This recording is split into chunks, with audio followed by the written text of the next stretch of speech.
तुम्हें देखने को दुनिया होती है, ऐसे तुम जब बोलो ना तो तुम्हें सुनने को दुनिया हो जाए। आदरणीय श्रोताजनों, ऐसा सब तो कैसे सजाओगे? तो एक और बात बताओ, एक राजा था कान्हा। कैसा था कान्हा? जानते हो कान्हा? ऐसा उसको फोटो की बड़ी मतलब फोटो खिंचवाने की, बनवाने की, उस जमाने में कैमरा नहीं चलते थे, पेंटिंग बनवाने की बड़ी इच्छा होती थी। एक बात बताऊं, दुनिया में व्यक्ति कैसा ही हो, एक चीज की शौक बड़ी होती है, उसका नाम क्या है? फोटो। और आजकल तो जमाना ही बदल गया है।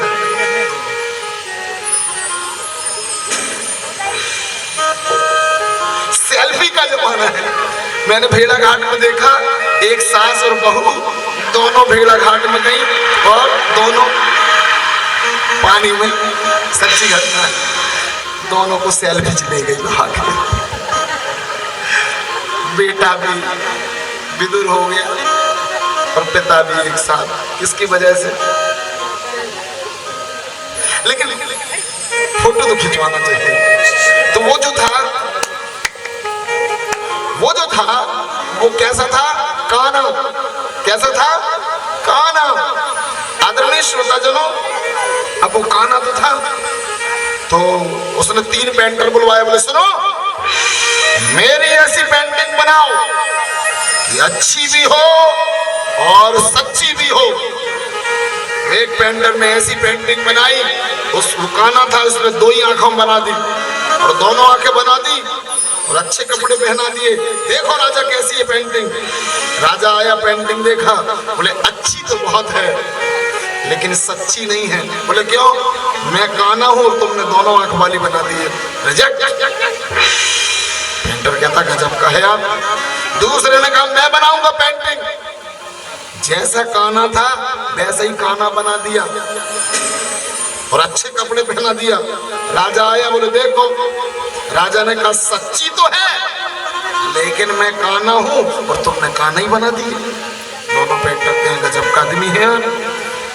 सच्ची तो है लेकिन अच्छी नहीं है। तीसरा पेंटर आया, तीसरे पेंटर ने कहा मैं बनाऊंगा अच्छी भी और सच्ची भी। राजा को घोड़ा में बिठाला, सामने एक चिड़िया बनाई, राजा को धनुष बाण पकड़ाया और ऐसे निशान लगवाने लगा। और जब निशान लगाते हैं ना तो एक आंख बंद करते हैं। परमात्मा की कृपा से इनकी एक आंख पहले ही से बंद थी। पेंटिंग बनी और जैसे ही पेंटिंग बनी राजा ने देखा और कहा ये पेंटिंग अच्छी भी है और सच्ची भी है। आदरणीय श्रोताजनों, अच्छी भी है और सच्ची भी है। मैं आपसे निवेदन करूं, आप भी अपने शब्दों को ना अच्छे भी बनाइए और सच्चे भी बनाइए। और एक बात, शब्द इतने खतरनाक होते हैं कि शब्दों की वजह से सीताराम छूट गए थे। मैं आपसे प्रार्थना करूं, कितना ही बोलना चालना, लेकिन शब्द ऐसे मत निकालना कि जिससे पति पत्नी दूर हो जाए। इस दुनिया में सबसे बड़ा पाप है पति पत्नियों को दूर करना अपने शब्दों के द्वारा। और जो भी, या शासन से जिम्मेदारी से कहूं, जो भी पति और पत्नी को अपने शब्दों से दूर करते हैं, चाहे वो नंद हो, सास हो, रिश्तेदार हो, पड़ोसी हो, जो भी पति और पत्नी को एक दूसरे से दूर करते हैं अपने शब्दों के द्वारा, शास्त्र कहता है किसी भी युग में, किसी भी समय में उनकी एक न एक दिन शरीर से गर्दन कटती ही है। जैसी धोबी की कटी है वैसे ही उनकी भी कटती है। आदरणीय श्रोताजनों, सावधान, कभी किसी को लड़वाना मत। धोबी की गर्दन, अब कन्हैया ने कपड़ा पहने और कपड़ा पहने नामदेव जी ने सुधारा और उसके बाद कन्हैया आगे बढ़े तो कुब्जा आ रही थी। कुब्जा को चिल्लाया कन्हैया ने, ए सुंदरी। इसको कहते हैं चिढ़ाना। वो 3 जगह से टेढ़ी थी और 3 जगह से टेढ़ी थी और कन्हैया ने क्या बोल दिया? सुंदरी। आदरणीय श्रोताजनों, जैसे ही वो आई, बोले कहां से सुंदर लगती हूं मैं? बोले तू हर जगह से सुंदर है। पहले तेरा तन सुंदर नहीं सुंदर नहीं था, न तन सुंदर था, फिर भी तू सुंदर बन के आई थी नकली। इस बार तन सुंदर भला ही नहीं है, लेकिन तेरा मन सुंदर है। तन को तो मैं सुंदर कर सकता हूँ, मन को सुंदर खुद को करना पड़ता है। कन्हैया ने एक मुक्का मारा और कुब्जा सुंदर बन गई, विश्व सुंदरी जैसी। बोलिए वृंदावन बिहारी लाल की। पूजनीय सुखदेव जी कहते हैं राजा परीक्षित जी से, ये कुब्जा कौन है पता है?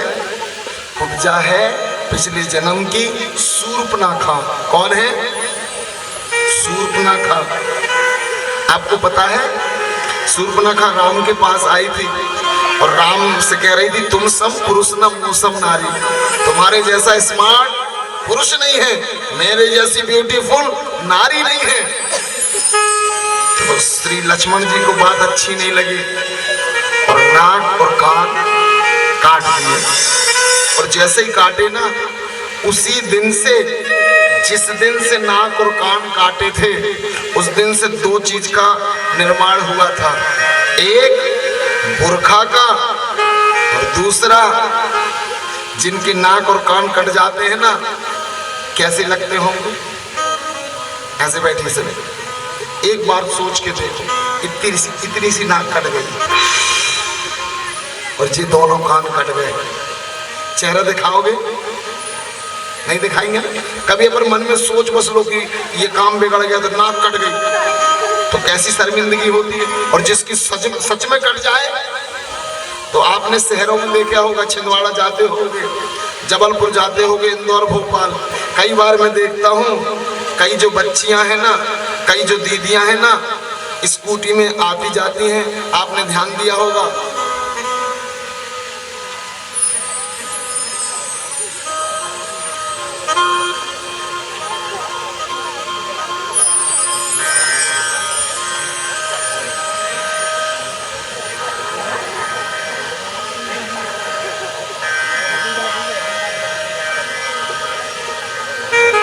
इसका मतलब क्या है? या तो इनकी नाक कट चुकी है या कहीं कटवा चुकी है, इसलिए चेहरा छुपा रही है। सीधा सा मतलब। अभी यहाँ पर कौन ने मुंह बांधा है बताओ? कोई कहे डस्ट की वजह से। अरे जी डस्ट कहाँ की, आजकल सारी रोडें बन गई हैं, काहे की डस्ट?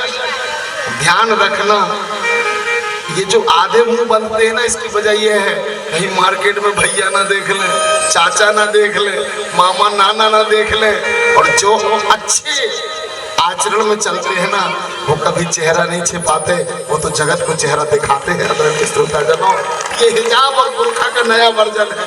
मैं समस्त बच्चियों से बताऊं, कर्म का फल होता है जी। अपनी जिंदगी में अगर तुम दुनिया को देख रहे हो, बहुत सावधानी से सुनना, अगर तुम दुनिया को देख रहे हो, दुनिया के चेहरे को देख रहे हो, तो तुम्हारा कर्तव्य है, जो भगवान ने तुम्हारा चेहरा बनाया है, वो जगत को दिखना चाहिए। अगर जगत का चेहरा देख रहे हो और खुद का चेहरा छिपा रहे हो, इसका मतलब कोई ना कोई ऐसा काम हुआ है जिससे चेहरा दिखाया नहीं जा रहा है। बोलो वृंदावन बिहारी लाल की। क्योंकि हमारे धर्म में चेहरा छिपाना है ही नहीं, चेहरा छिपाना है ही नहीं। बताइए, राधा जी का चेहरा छिपा हुआ है कोई मंदिर में? सीता जी का चेहरा छिपा हुआ है? पार्वती जी का चेहरा छिपा हुआ है? 700 साल हम मुगलों के अधीनस्थ थे। मुगल जो थे, हमारी पत्नियों पे बुरी नजर, बहनों पे बुरी नजर डालते थे, इसलिए मजबूरन ये घूंघट चला है। नहीं तो हमारी इंद्रियां इतनी मजबूत थी, स्त्री और पुरुष बराबरी से स्वतंत्र रहा करते थे। आदरणीय श्रोताजनों, हमारे जो घूंघट थे आंखों में। तो मैं आपसे निवेदन करूंगा, कभी भी अपने चेहरा को मत छिपाएं, खूब शान से जाए। और आज श्री कृष्ण ने उसे सुंदर बना दिया। जिसको बिगाड़ते हैं श्री कृष्ण, उसी को बना देते हैं। कभी भी कुछ बिगड़े ना, तो ये मत सोचना कि श्री कृष्ण निष्ठुर है, जिसका बिगाड़ते हैं उसका बनाते भी हैं। वो आज सुंदर बना दिया। इसके बाद मुष्टिक और चाड़ूर को मारा, हाथी को मारा, धनुष भंग किया, कंस को मारा। उसके बाद आदरणीय श्रोताजनों, अपने नाना जी उग्रसेन को छुड़ा के राजा बनाया और देवकी और वसुदेव जी के पास गए। और उनके चरणों में प्रणाम किया। एक बात बताओ, कौन कौन है जो अपने माता और पिता के लिए शादी के बाद भी कपड़े लेते हैं? हाथ उठा के बताओ। जो अपने माता पिता के लिए कपड़े लेते हैं शादी के बाद कमा के। अच्छा चलो, सास ससुर के लिए लेते हो, कौन कौन है? हाथ उठा के, हाथ उठा के। 4 ही 5 हाथ उठने वाले हैं, इससे ज्यादा नहीं उठने वाले हैं। अच्छा एक बात बताओ, कौन कौन है जिसने अपने माता पिता के घुटनों में बैठकर कभी ये कहा हो कि आपने हमें जन्म दिया है, आपको बहुत बहुत धन्यवाद है? कौन कौन है जिसने ये कभी कहा है अपने शब्दों में? हाथ उठा के बताओ। जिसने आपने अपने माता पिता को, आपने अपने माता पिता, बुजुर्गों ने कोई ने अपने माता पिता को कहा, किसी ने थैंक यू कहा है? आज तक अपने माता पिता को किसी ने धन्यवाद नहीं दिया है। मैं आपसे एक निवेदन करूं, अपने माता पिता को ना कभी कभी किसी किसी शब्दों में कम से कम 5 से 10 बार महीने 2 महीने में ये जरूर करा करो। आपने देखो कितनी अच्छी जमीन बनाए हो, आपने बताओ यहाँ इतनी अच्छी जगह में घर बनाए हो, पिताजी आपने हमें कितने अच्छे से पाले पोसे हो। मैं गारंटी देता हूँ जो ये बात अपने माता पिता से केवल शब्दों से कह देते हैं ना, तो अश्वमेध यज्ञ का पुण्य मिल जाता है। आदरणीय श्रोताजनों, इसको कहते हैं पितृ ऋण चुकाना। आज श्री कृष्ण घुटनों के बल बैठ गए। यहाँ पर देखें दीदियों, मैं आपसे एक निवेदन करूं, आपके बिटिया के सास ससुर लड़ते हैं तो आप लोग कभी कभी क्या कह देते हो? फोन करती है बिटिया, मम्मी जी मेरे सास ससुर बड़े बुरे हैं, बड़े लड़ते हैं। तो यहाँ से 90% माताएं एक ही शब्द कहती हैं, और मायके वाले माता पिता सुन तो, थोड़ी दिन झेल ले, ज्यादा नहीं जिएंगे जल्दी मर जाएंगे। क्या कहते हैं? ज्यादा नहीं जिएंगे। अब मैं आपसे पूछना चाहता हूँ, जड़ काटने के बाद पत्ता हरा रहेगा? ऐसे करो, हरा रहेगा। और अगर माता पिता को ज्यादा बार कहोगे जल्दी मर जाए, जल्दी मर जाए, तो ध्यान रखना तुम्हारा दमाद कभी हरा नहीं रहेगा। और जब तुम्हारा दमाद हरा नहीं रहेगा तो आदरणीय श्रोताजनों, तुम्हारी बिटिया सौभाग्यवती कैसी रहेगी? ये सब एक दूसरे की लिंक है। इसलिए मैं एक प्रार्थना करना चाहता हूं, सभी सीधी कमर करके सुनिए। जब भी आप बहू बन के जाएं, तो जैसे परमात्मा ने चरण छुआ था ना, वैसे ही अपने सास ससुर और माता पिता के चरण छुए। और एक बात बताऊं, 22 साल वसुदेव जी जेल में रहे हैं। जो भी माता पिता है ना, जब तक बेटा बड़ा होता है ना, तो 20-25 साल वो जेल ही जैसे में रहते हैं, कम उड़ाते हैं, ज्यादा जोड़ते हैं, मेहनत करते हैं, पेट काटते हैं, और अपने बेटा और बहू के लिए अच्छे मकान और अच्छा घर बनाते हैं। क्यों?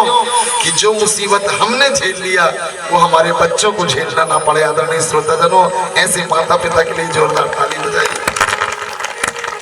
और ऐसे माता पिता से हमें निवेदन करना है कि कैसे चुकाऊं इन,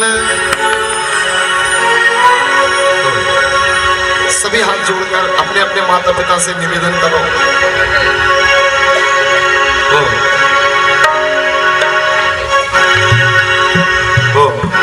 कैसे चुकाऊं इन सांसों के मोल रे, कैसे चुकाऊं इन सांसों के मोल रे, जन्म देने वाले इतना तो बोल रे, जन्म देने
से मिला मुझको ये तन रे, तेरी कृपा से मिला मुझको ये तन।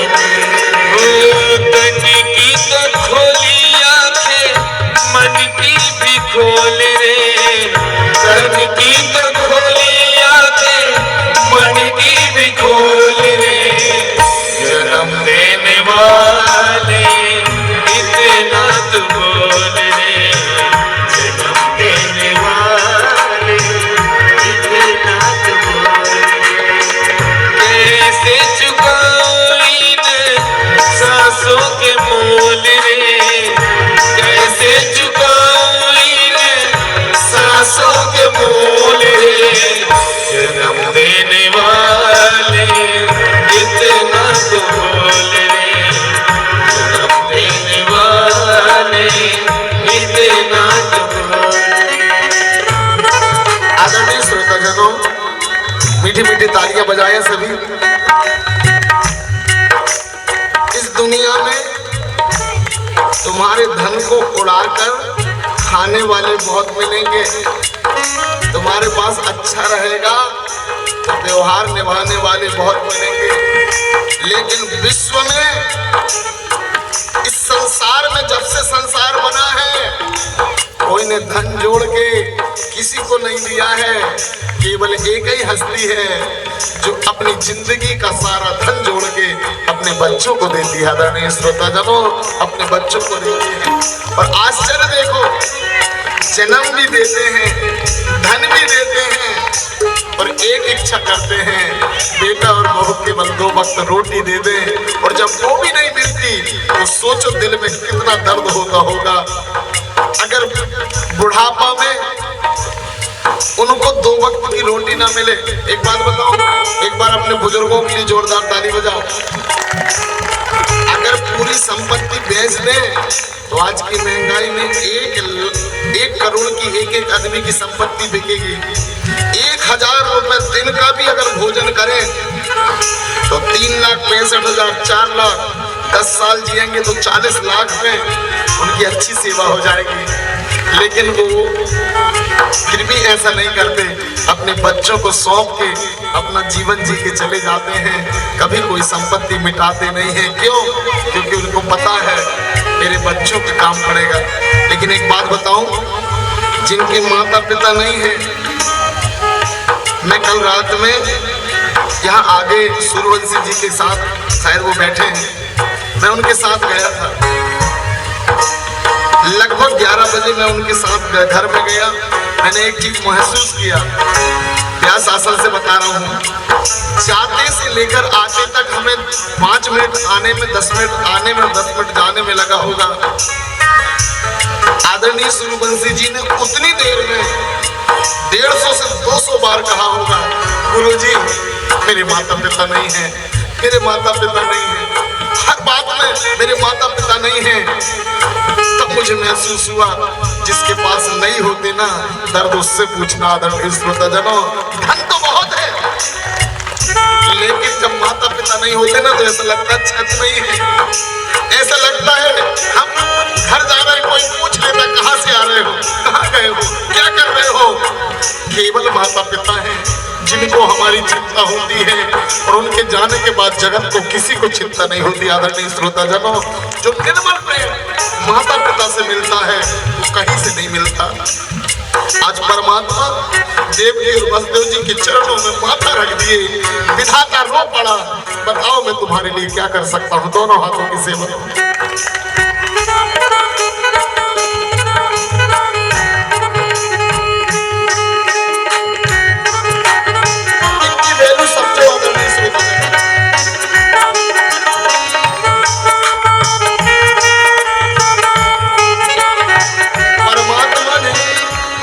परमात्मा ने जब से प्रेम बनाया है कभी नहीं आजमाया है, माता पिता को बनाकर आजमाया है। हमारी तो औकात क्या है, माता पिता के प्रेम ने परमात्मा को भी रुलाया है, परमात्मा को भी रुलाया है। इससे अच्छा प्रेम कहीं नहीं मिलेगा। दोनों हाथों की सेवा।